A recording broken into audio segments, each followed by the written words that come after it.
to rumble. I think I'm ready. I might need You some think more you're ready? coffee. Well, Meg, we're live. Oh, and it Yeah. came back. Good Apparently, I can't figure morning. things out. Hello, everyone.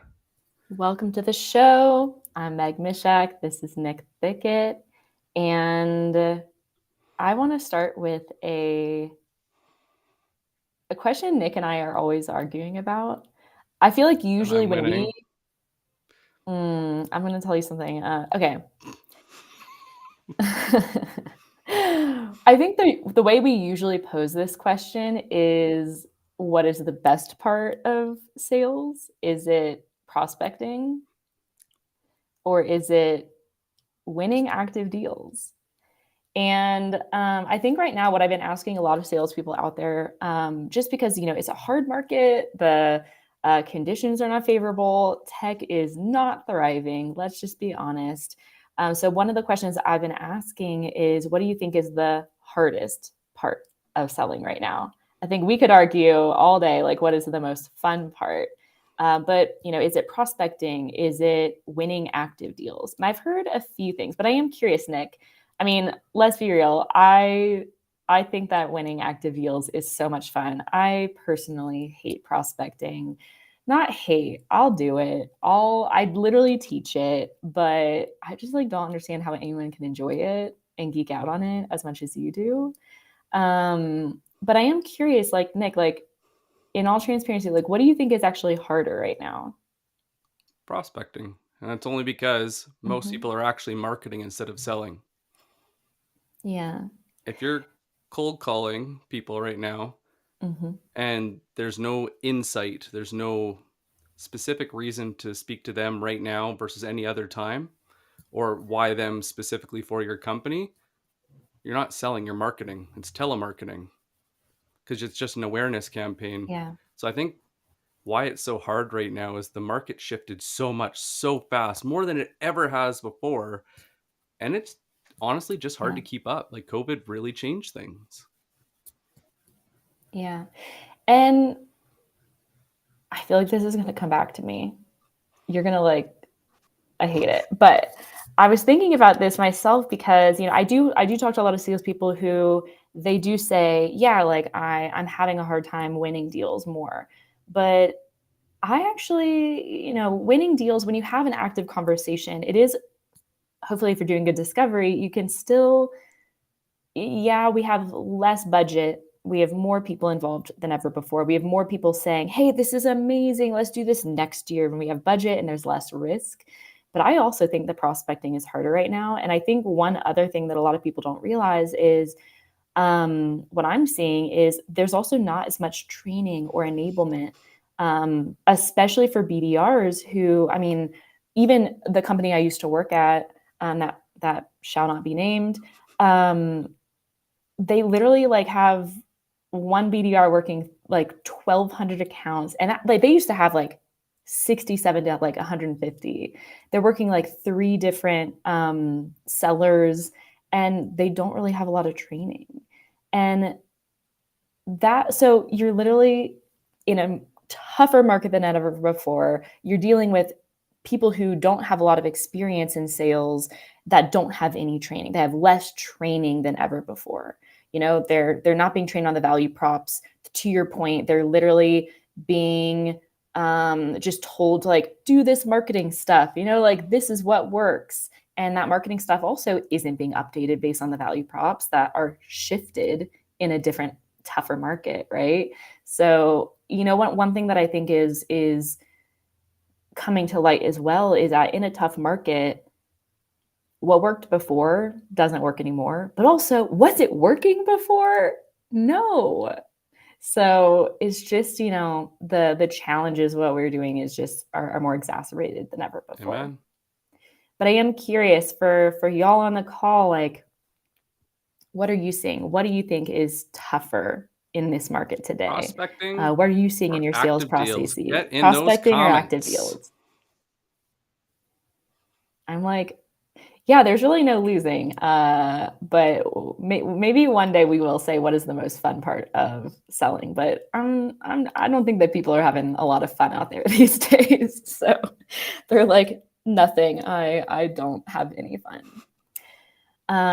But while y'all are commenting below, I just want to introduce you, welcome you to the show if you haven't joined us before. This is The Deal That Got Away. It's a weekly series where we do deep dives into top prospects and active deals that have slipped through our fingers, making sure that we're actually applying these lessons to deals that we're working today. So we each week will feature a real prospect or a real deal that a seller has submitted. We're actually starting next week. We have an amazing cast of some of the best trainers, coaches, and sales leaders in the space. We have next week, we have Luigi Prestonese, we have Marcus Chan, we have Leslie Vinette, we have GB Blackwell. We're so excited to Holy all hear stars. from, I know, and that's just honestly a small little section of it. But we're going to be asking all of those people because I think a lot of times, we're as trainers, we share that like everything's fine, it's easy, this is a cool time to lean in. But a big part of thank you for all the transparency and the vulnerability so far, even people are struggling out there. So we wanted to actually kick off this show today with one of the core tenets of the show, which is vulnerability. So next week we're going to have some of our guest coaches share their biggest deal that they lost. But today me and Nick are going to share ours. So I can kick off. When I was thinking about this, I could have shared a deal that, I lost when I was a salesperson. I could have shared a deal that, I had worked with a coaching client or, active the last few roles I was in enablement. But I wanted to share the one that hurt the most, which is one that actually happened in the last few years as a coach. So I was working on a large coaching deal. And it was actually the champion was someone who I had worked with previously. So she knew me, she knew the value, she was like all in, but I still did a lot of champion enablement. I worked with her to take her goals on the training side and really map them to organizational goals, even up to the C-suite. We did a lot of kind of future proofing and asking, what do you think the team's going to want? What do you think they're going to be worried about? And this was, weeks of work. It was a ton of hours. It was just, it was really well mapped out, honestly. And we had the final meeting, which was just to meet with the CRO, to review the plan, to review the deal, and to really just get the sign off. And he was like, yeah, this looks really good. Honestly, I think we're kind of looking for something else though. And he didn't even say this to me. I actually, so everything seemed to be good. And then I actually got an email and she was like embarrassed. She was like, hey, I'm so sorry, but we're actually going to go in a different direction. And I'm like, okay, can you tell me a little bit more about why? And she was so embarrassed, but she literally said, well, the CRO said he was looking for something a little bit different. And I was like, what is that? She's like, well, they wanted something that was, someone who was like literally said white hair, someone who's like been in the industry for like 25 Hasn't sold years. for And I was 20. like, wow, you're looking for an old white dude. How did why am I even in the mix? And we can talk about the patriarchy all day, but it did really also, I think, if I was coaching myself here, I think it did really remind me that you can't play within every space, all right? You can't fill every niche. So really figuring out where do you thrive and also making sure that you actually are doing the work to identify what people are looking for, right? I definitely missed the opportunity when he was on the call to ask something I usually ask, which is, hey, so, I'm sure you're looking at a lot of different options.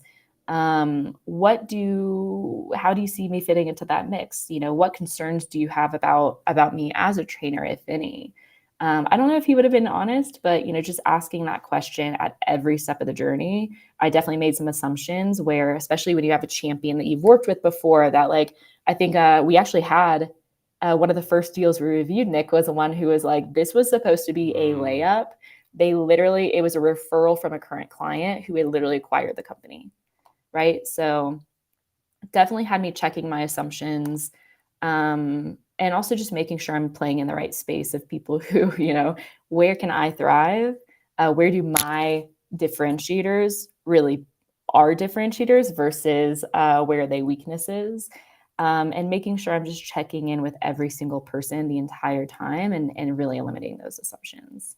hard lesson. So that was my deal that got away. Honestly, it was probably good that it got away. Like, don't really want to work with a client like that. But Nick, what about you? What was your big deal that got I just away? want to say, like, thank you for sharing. And that's such a hard one because there's so many different layers to peel back. And honestly, so many great ways to Yeah. learn. Because, like, you talked about, did you really want them?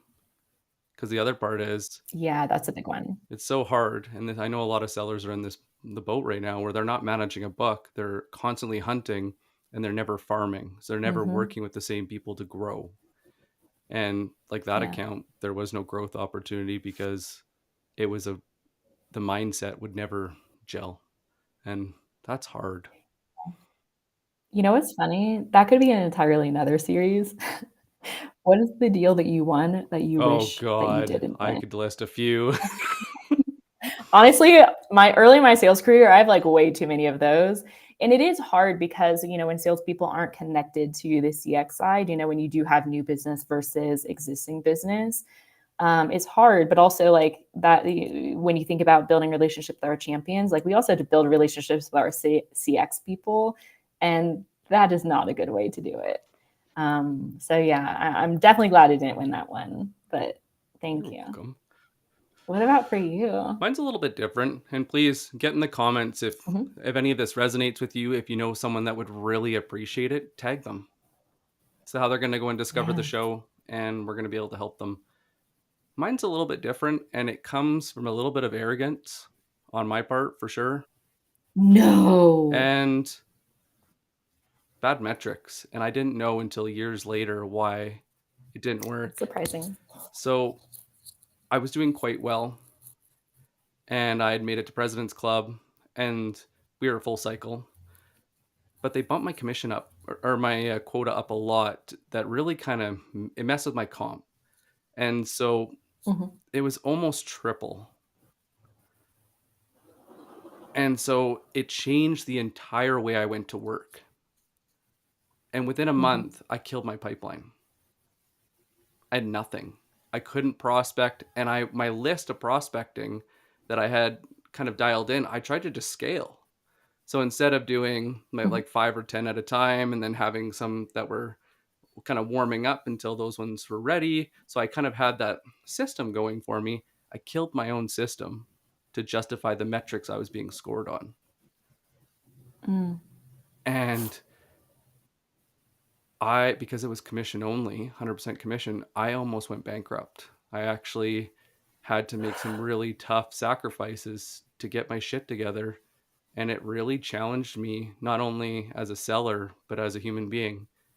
And it made me really rethink how I was working. And every single mm, manager told me, shut up and go and call more, just do more activities. And they just kept pushing me to do more and more and more.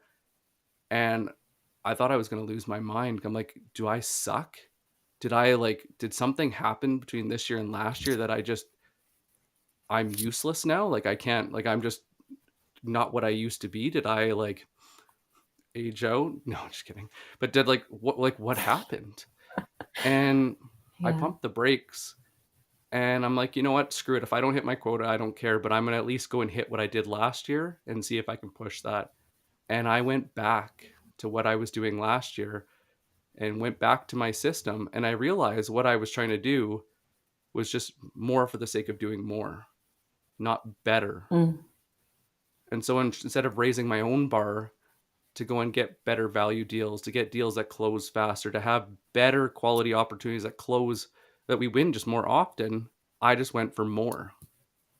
And because I went for more, the one thing I noticed that I never realized, it was so subtle, is I shifted from disqualification to qualification. Very subtle shift. Mm. So the one reason why I see so many sellers are struggling with prospecting right now is there's no advantage to disqualification. You're better off to throw shit in pipeline to say you have shit in pipeline, because then you can Yeah. blame the AE that they didn't close it, right? And I Yeah. lost and burnt a couple really good relationships in that little time period because I was desperate. And people feel that. They understand when you're not having fun. And I lost a couple big accounts that really hurt my career, and all Mm. because of the sake of numbers. But once I stopped playing the numbers game, and funny enough, actually built a sandbox for myself of like, these are my limits that I need to stay in. And the better I can stay in these limits and use them to my advantage, the more, the better I'm going to do, and the more sanity I'll retain in the process. And it changed everything, but it took time. But that slight change, that disqualification versus qualification. So I was looking for reasons to go and turn everything into an opportunity versus looking for reasons to disqualify and even push them on the back burner and say, hey, you're not Mhm. quite ready. And that's okay. Like the timing's not right. I know, like we're kind of in between quarters. You already have this prioritized. Let's just put it on the back burner for 3 months or 6 months. And if you guys work on this, you'll get more bang for your buck of working with us anyways. I didn't do any of that. Yeah. I didn't do anything mid to late funnel because I was like, no, I need it. I need it all. So it was all about me. And that hurt my career. And looking back at how I sold and how I acted is one of the most disappointing moments of my career.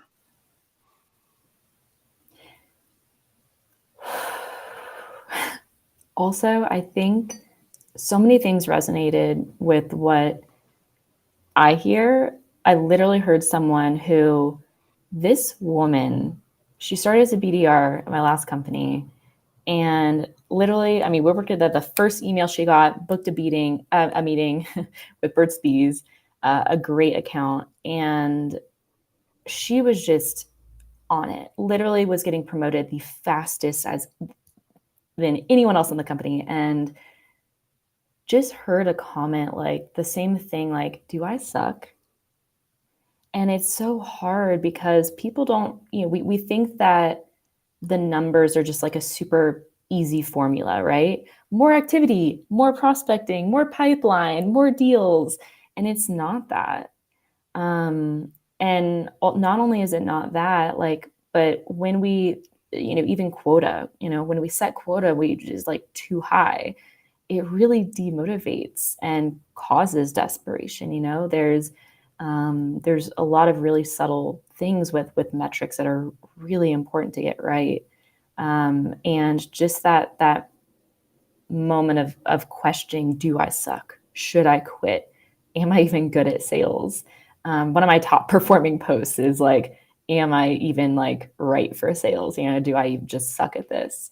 It's something I hear far too often from people that, I don't know about you, but like I hope when you look back in your career, you're like, yeah, like I didn't suck.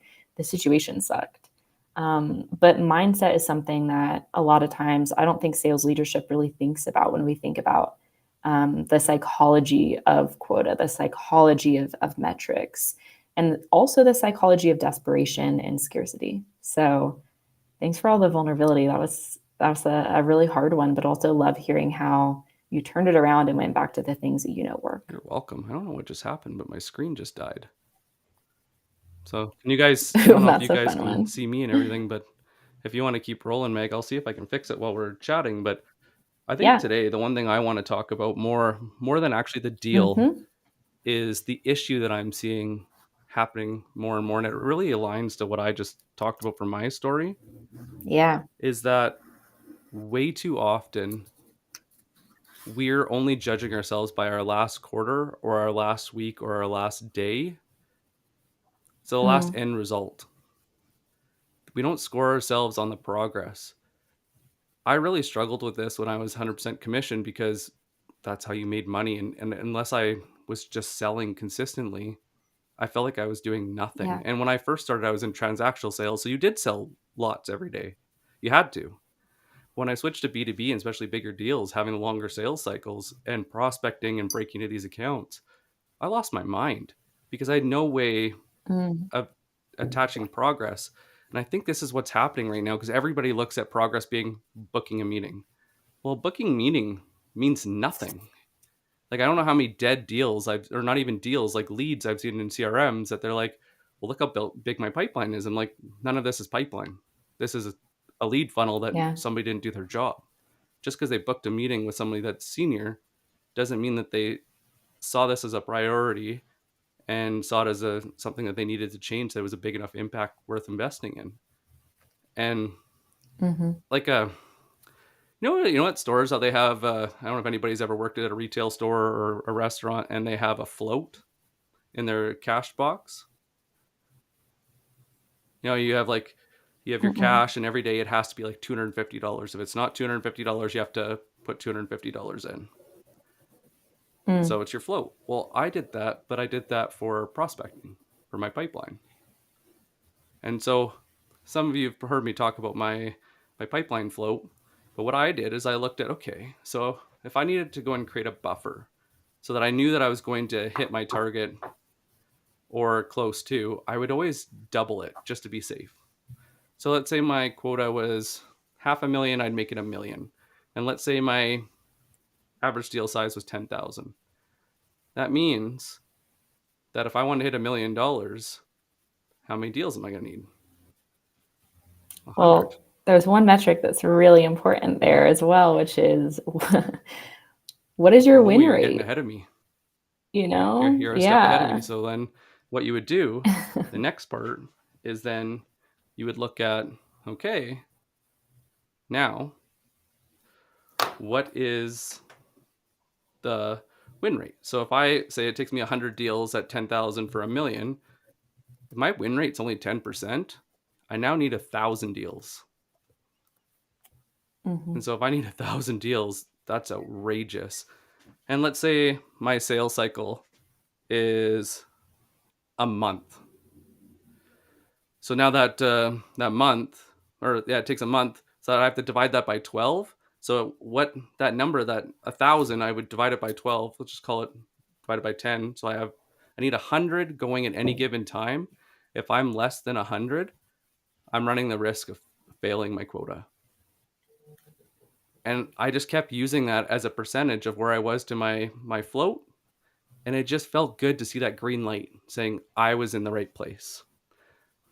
If you want Mm. to keep going, I'll see if I can fix this, and I'll be right. Well, I need you to introduce us to our deal of the day.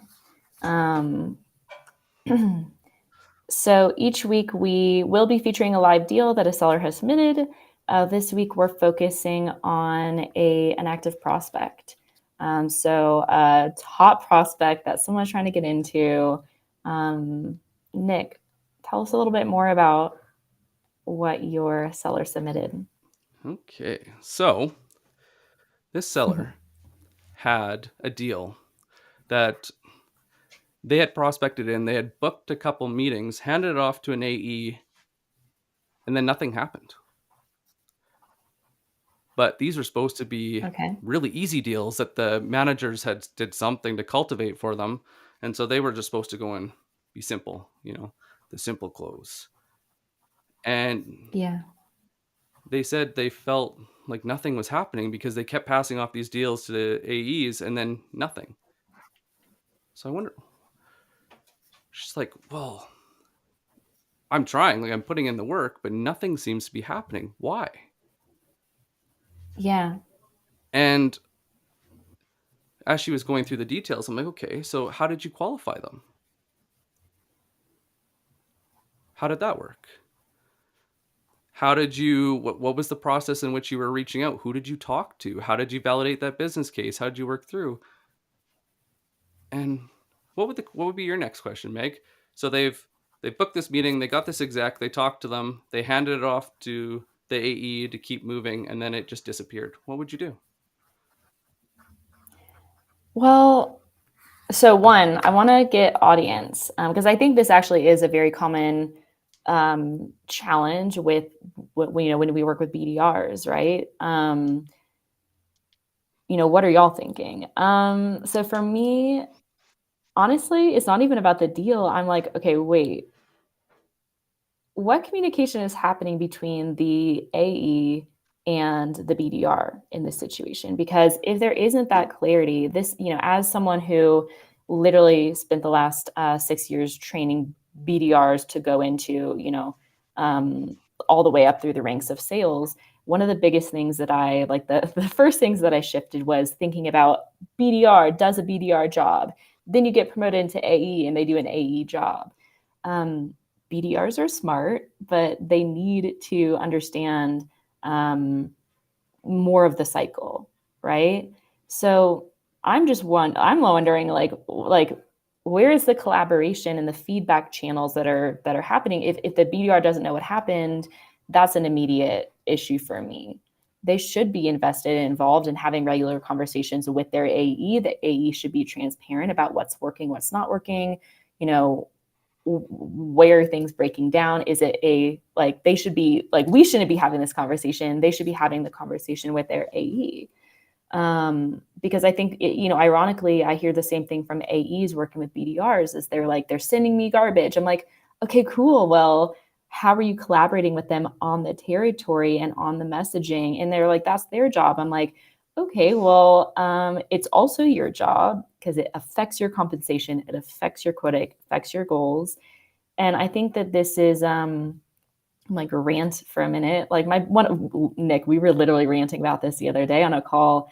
One of my biggest challenges with like the BDR role is that like it's just so short-sighted. Mm. People are like, ooh, it would take a long time to train BDRs on things like discovery and qualification, all this stuff. I'm like, um, yeah, in the short term, it takes a little bit longer, but in the long term, they're not going to be able to do their job if you don't train them on this.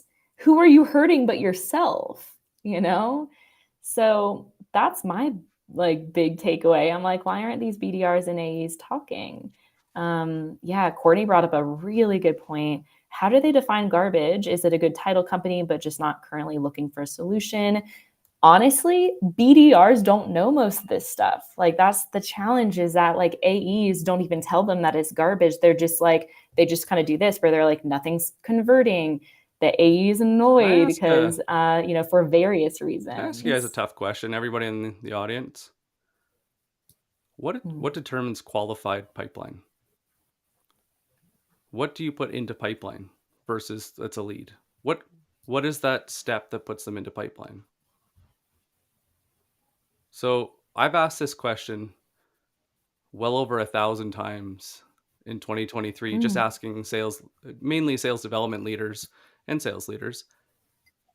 I bet you it wouldn't surprise you to know the top answer. A booked I meeting. don't know. That's Oh, it. like Just a booked meeting. the vulnerable one is don't really know. Yeah. Just a booked meeting. So we Someone said maybe. somebody didn't say anything. They just Yeah. booked a meeting. They didn't even ask if it sticked. Or they just randomly handed off to an Yeah. AE because they booked a meeting with no context.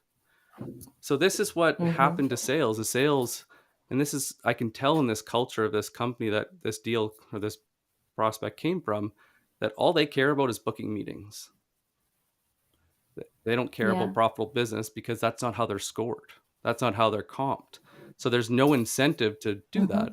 And so when you look at all these prospects that she handed over, in my mind, she handed over nothing. I wouldn't pay anyone for any of it because they were just doing a basic list for me and I still had to do all the work. Because one thing I know you Yeah. say a lot, Meg, is, well, with change management, there's three main questions you have to answer. And the biggest one being, why change? Why change? Why I know that's I was like, yeah, why change? Why you? Why now? Right? It has to be a reason for change. It has to be, yeah, like some differentiation, which honestly you'll figure out in the sales Yes. process. And then why now? I mean, you don't even have to figure out the sales process, like are you a good fit yet? Qualification, even just those two things, do they have a reason for change? And are they like, is the timing good? But you know what's funny too is that I think one of the most surprising thing, we were talking about this the other day, Nick, qualification. One of the most surprising things when I work with people who are working at big companies, sellers that have like an incredible list, but because they're given a list, when I ask them, hey, how are you prioritizing these accounts? They don't have a good answer. And this is not just BDRs. These are senior sellers that have been in their job for a while. And I'm not like, you know, getting No, hard it's on the anyone, hardest but this thing. is a common issue because like sales teams, you said it when we were talking about it. Sales teams don't like enablement people don't care about having people prioritize their list or like make a list because they're like, no, we just gave them the list. But truly understanding what are like literally the thing that I do is like I just ask people what are the 5 factors that make a qualified, healthy deal, and then prioritize based on those. And it's hard because it's not usually one factor, right? Like you're not usually only, it's kind of this weird formula of like a company might be bigger on the pain or like bigger on the timing and then like lower on certain things, or maybe it's a perfectly qualified prospect but the timing isn't good. Like yeah, it is an art and you could probably like do a scientific formula for it, but it's really hard. Ooh, Bant. Yeah. How do you feel about Bant? I think Bant prioritizes the seller and doesn't do anything for the buyer. And I think it creates a disconnect right from ground zero because you don't have a budget for something you don't know you need. And you also don't have a timeline for something you don't know you need. So then it really puts the onus on marketing or demand type activities to generate that, which then kicks you out 6 months to 2 years, if not more, and it kills your timing. So then it's like, well, unless somebody's going to float me for a year or two while I build this demand and market, you're in trouble. But one thing I'll throw in, I think it Yeah. was Daniel Kahneman, not Thinking Fast and Slow, but Mm-hmm. another one of his studies that they did was there's bias and there's noise when it comes to data. So bias is they keep making a bad Yeah. decision. Noise is when there's no rhyme and rhythm to how it's done. In prospecting and Mm. qualification, there's a hell of a lot of noise.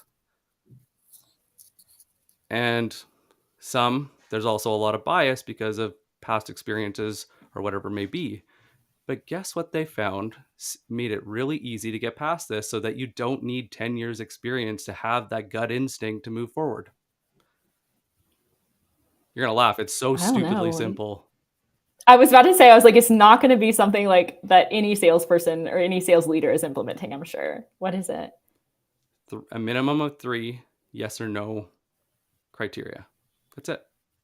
So doctors had to Oh my implement this God. for prescribing to make sure Yeah. that they weren't open to a lawsuit, especially in the US. Yeah. So all they would do is, okay, so if you talk to CS and you ask them, what the hell does this company absolutely need to have for you to go and do your job?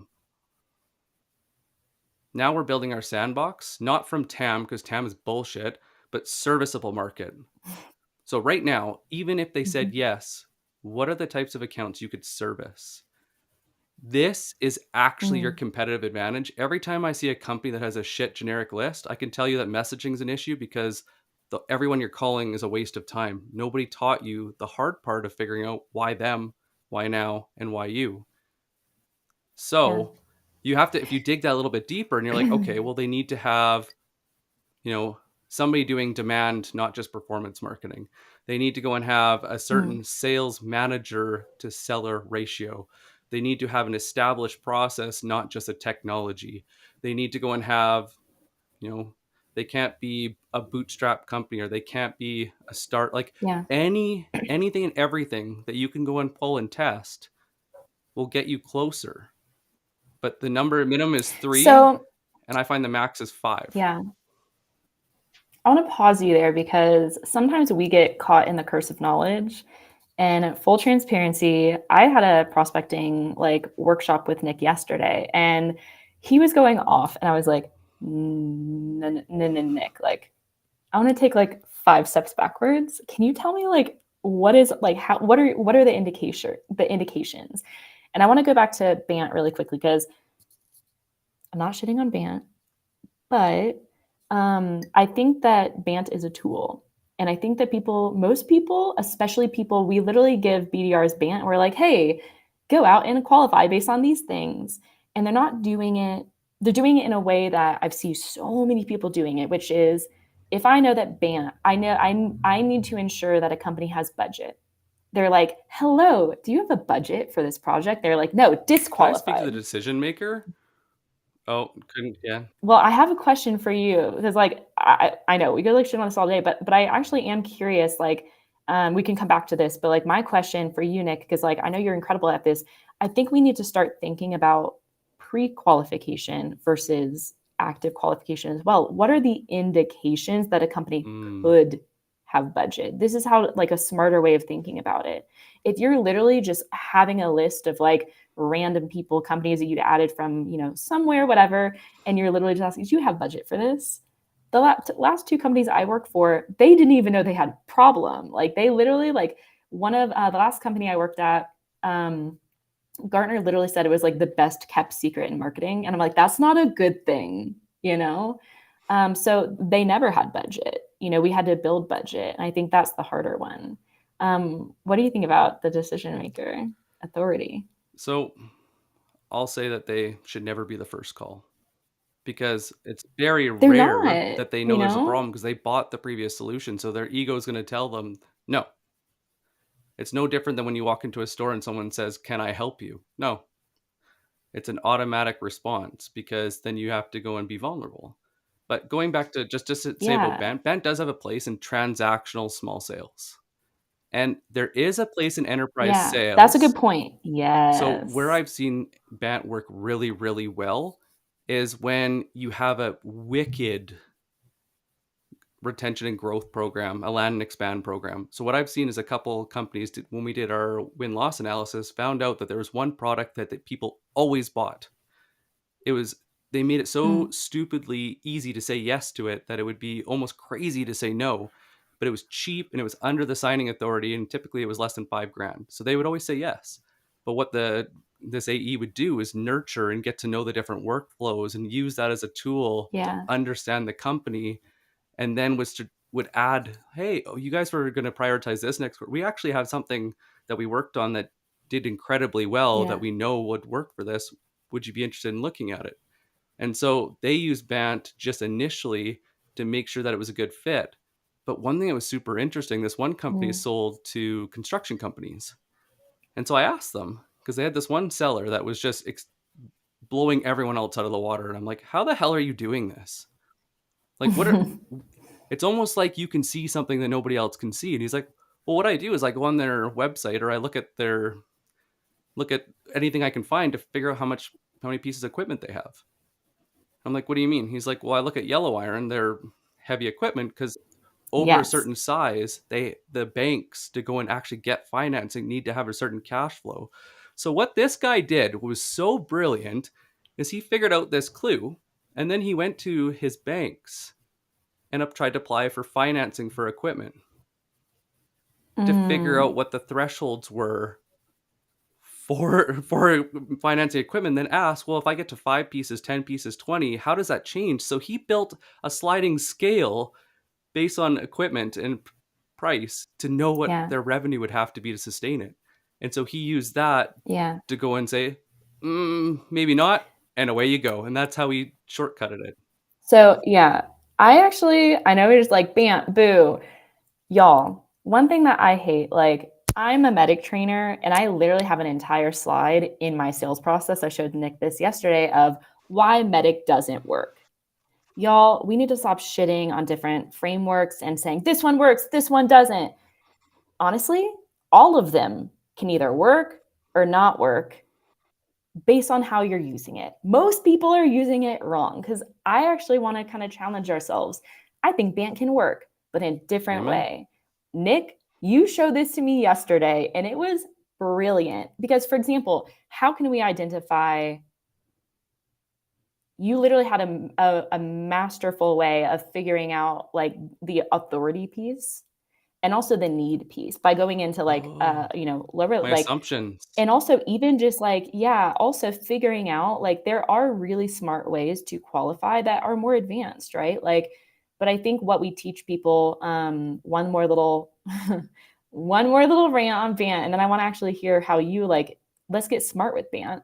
But I think most BDRs are taught a very simplistic version of it, which is literally qualify on the call and make sure you ask a question for each one of these. Do you have budget? We're pulling a Karen. Can I talk to your manager? Like, what? And we wonder why it doesn't work because it's not a good use of it. But Nick, you honestly gave me a mastermind class yesterday in like really interesting ways of identifying budget, actually like getting into people with authority. Like, can you tell us a few Yeah, ways? so this is the one thing that's missing in most prospecting I see is that we don't start with a hypothesis. We're not turning ourselves into the detective that's trying to solve the murder mystery. And I wrote a post about this the other Yes. day. It's like they found a body in the parking lot of your work. And the first thing that the detective does is calls your president and starts quizzing him. And it's like, well, he mustn't have done any research before he called the president and started grilling him because the president lives in a different state, never actually comes to this office, doesn't manage the team, and also hasn't been here in months. So why did they call the president? And I feel like this is what's happening is people don't think about the world that our customers live in and why it matters. So we need to start with Yeah. assumptions. So I always start with Also, not only assumptions, but also like core questions and qualification. Like, is this the big question should be, is this going to be even a right fit for me? Do I even want to have a conversation with this company? And I don't think people even start with that. yeah, and honestly, the biggest thing you need to look at isn't actually accounts, it's the industry that you sell in. What are the themes of change that are forcing change in your industry? Is it AI? Is it a different process? Is it regulation? Is it Competition. competition because they came with a lower cost alternative that's screwing your guys' pricing power and then stealing customers away? Hmm. Is it because the installed base that you guys never thought you had to protect because they would just always be there? I'm not going to name names. Now they made it easier to go and switch. So now everybody's switching because your customer service is shit. Nobody wants it. But these little hints are what start with our assumptions. And what I do is I create a thesis, my investment idea, and I only make it three variables. So for me right now, for Aligned, it's marketing, sales development, and sales. So, marketing, are they the typical B2B propaganda machine, or does it actually serve a real purpose other than bullshit? Sales development, are they actually selling, or are they just doing marketing activities because marketing's too busy with propaganda? Is sales working on dead deals that were never actually deals in the first place? So those are my three, and I'll Hmm. turn that into a formula. So I know the ROI, but I'll tell you right now, we're living in a world of FUMU, the fear of messing up. When I usually do this and I have my general Yeah. investment idea, before it used to be 300 to 500% ROI, so 3 to 5 times. Right now, the door won't open for at least 10x. So if I spend $1,000, you need to show me how I'm going to get at least 10,000 or 100,000, or they will not even open the door or even entertain it because it's not high enough And yeah, priority. and there's more pressure also on tangible results versus yeah, let's just like test it out. Like, like there I used to teach people about Cinderella budget. One of my ex used to work at L'Oreal, and he literally got an email one day. It was like November, December, and they were like, "Hey, so anyone have any ideas for how to use like $3 million? We have to use it or we lose it." And I'm like, what? This was like pre-pandemic and everything. And I'm like, wow, like companies literally just use up so much money to throw away, Don't. you know? And now, one of the things I hear is a lot of people are struggling because companies want, buyers want less risk and less, aka shorter contracts, more of like a pilot program rather than, they're less willing to go into that like full um, So that is program. super critical. You hit on something that I've never seen sellers switch, and it's because it also happened really fast. So directors or people with signing authority do not want to make sole decisions so they can't get blamed. So not only are they looking for the Ooh, deal to go risk. and prove before they scale, but they're also looking to make sure others buy in so they can blame them instead of getting the blame themselves.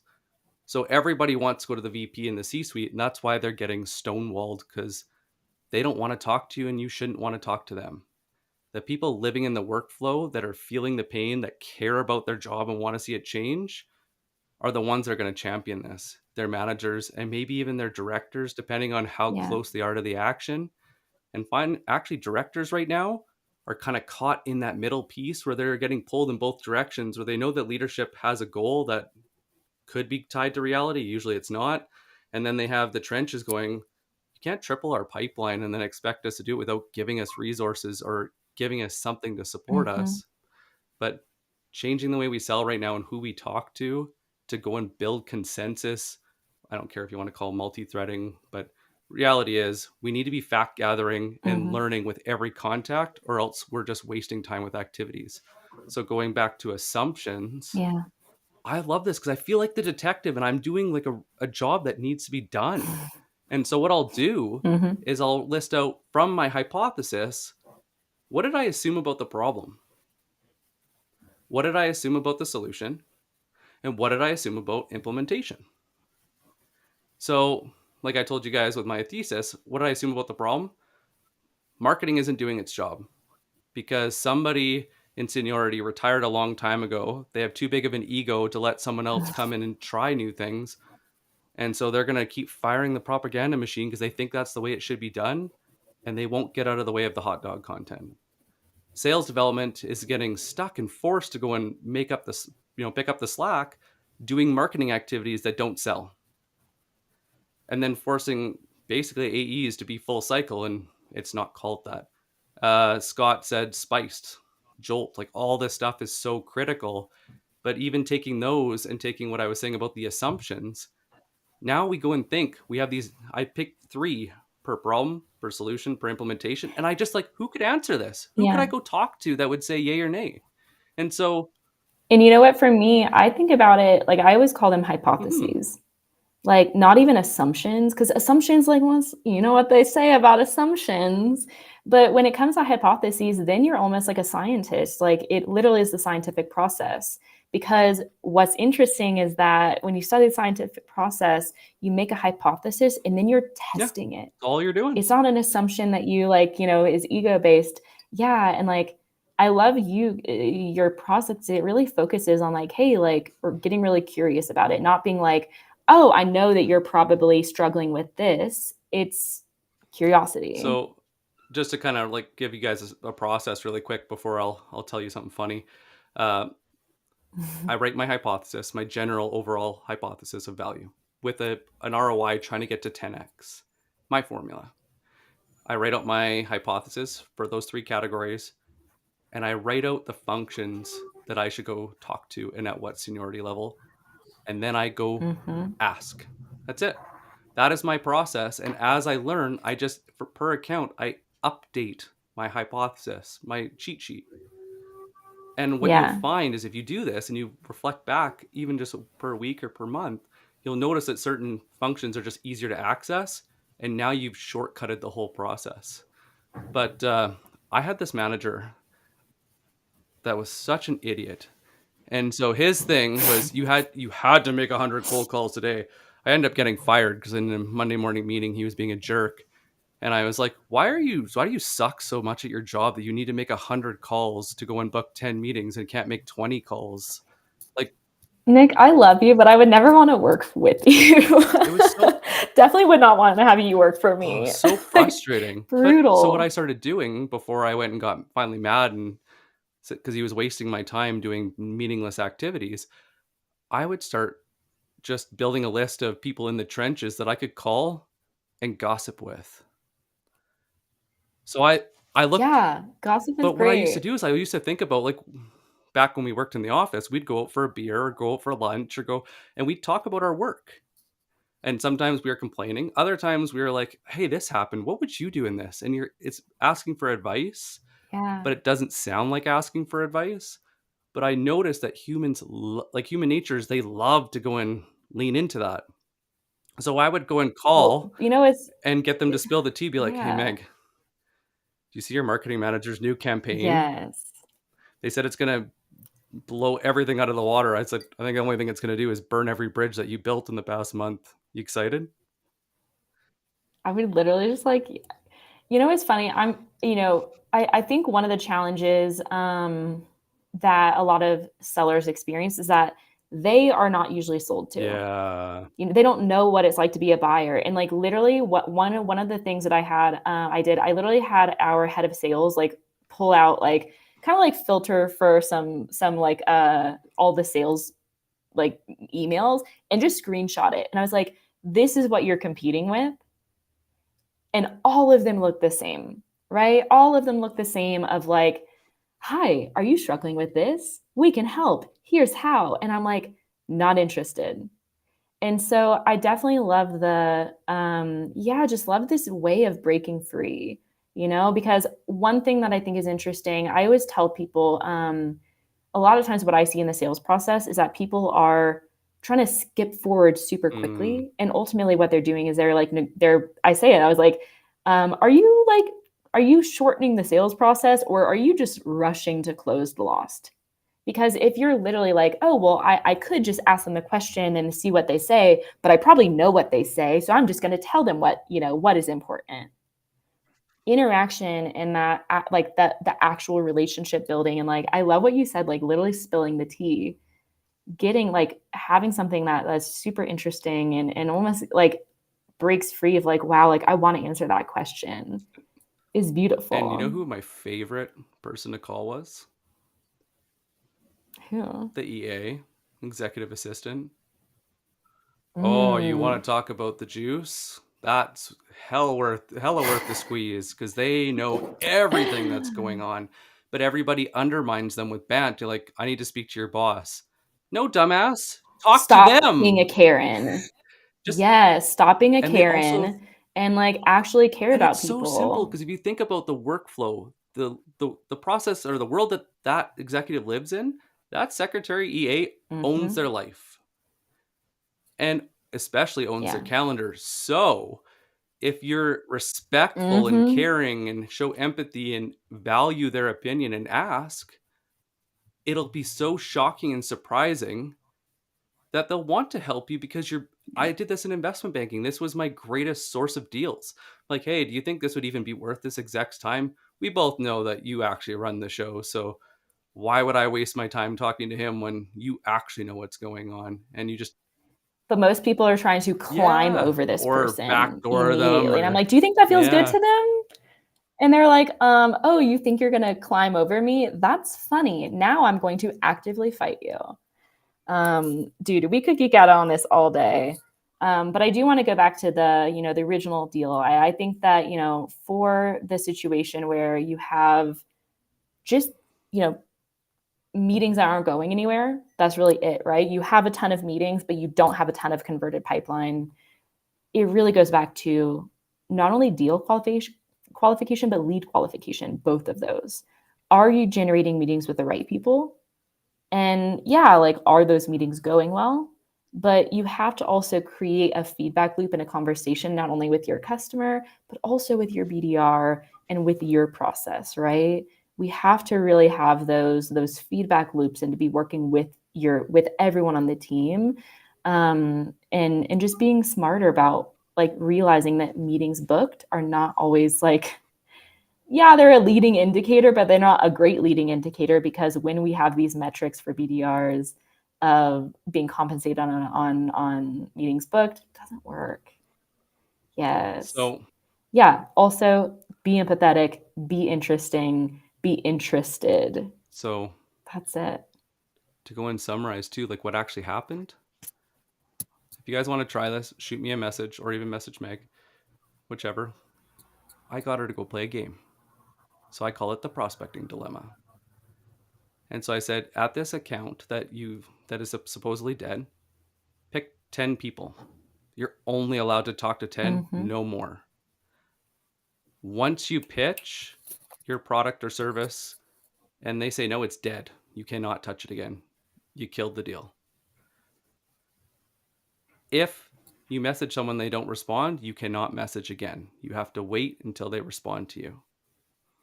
You are not allowed to use private information. That's a breach of trust. So only use what's publicly available. Let the games begin. And so what happened is she started to prioritize. She started to think of who to actually talk to, at least where to start. And it really forced her to think of why she was speaking to certain people and in what channels were the best channels to ask those specific questions or get that feedback. And then what was really interesting is her goal was to never call or book a meeting with the senior decision maker. It was to get a referral so that someone was bringing them in Yes. as a guide or as that person that was kind of on the side. And that other person was the champion of change, that mobilizer of the deal. And magically, guess what happened? Those deals that Referrals are a lot those deals easier. that were dead, that went nowhere, got revived. Not all of them, but 30% of them all of a sudden magically came out of nowhere, and everybody started asking her, what did you start doing differently? And you nailed it right at the start, Meg. It was prioritization and qualification. It changes everything. Yeah. And that's what makes prospecting better than closing deals, because then we actually close it before we even hand it off. I do have to be, I know we're coming up on time. We have a few, little announcements and things to look forward to, but I also just want to say, like, dude, I'm a spiritual person, and the fact that you're bringing in boundaries into the conversation, I'm so sold, because I literally went to a talk on boundaries in a different context, but it was interesting because I think a lot of us are afraid of like having boundaries around our pipeline and like having a narrower focus, because we're literally so taught that like the key to sales success is more activity and more. Well, what is more based off of? More is like the need for more is based off of such low conversion and win rates. So once you start realizing that if I can focus on less, but better, if I can, and this is of course on the prospecting side, but also on the deal side. Like one of my coaching clients literally was called a sniper by one of his coworkers, because he's like, you are like ruthless with qualification. Like he only focuses on deals that he knows are going to be like hundreds of thousands of dollars. And I'm like, I don't really see the problem there. He's just highly efficient. But this is something that I would love to focus on more in an upcoming session, because it's all about boundaries, baby. That's I'm game. Let's do it. So, just want to highlight a few things that are coming up. So next week, we're switching back to an active deal. As I said, we have one of my favorite coaches who honestly has even mentored me. He's incredible. His name is Luigi Prestonisi. He has an incredible podcast. Check him out. We actually have an amazing deal. We just a little highlight. This was a closed loss deal from a seller that was 10.5 times his average deal size. He obviously wants to re-engage. He had a champion that left the company, and the prospect no longer saw the value. And he's like, Meg, please help me get this back. I'm dying to re-engage. This is a good one. I know. So it actually goes into prospecting and deal engagement, but I'm really excited for it. If you need a little bit more help, if you want to go onto a deal, cover a deal of your own, we would love to have you. Message one of us. It's a pretty easy process. And if you have other people that you think would really like the show or would benefit from it, or if you have a team that you're like, we have to get one of our team members on to really help us through something that we're struggling with, share them the links. We're excited to have y'all. Thank you. And I heard a rumor, but I'm just going to plant the seed because it's just a rumor. It hasn't been confirmed yet. But someone said that me and Meg might be doing a workshop series on how to better open deals and how to close them and win them without killing yourself in the process, less than 40 hours a week, and make a name for yourself. So just a rumor, but we'll see what happens. Planting the seed. Thank you, everyone. Yeah. We'll see you next time. Bye.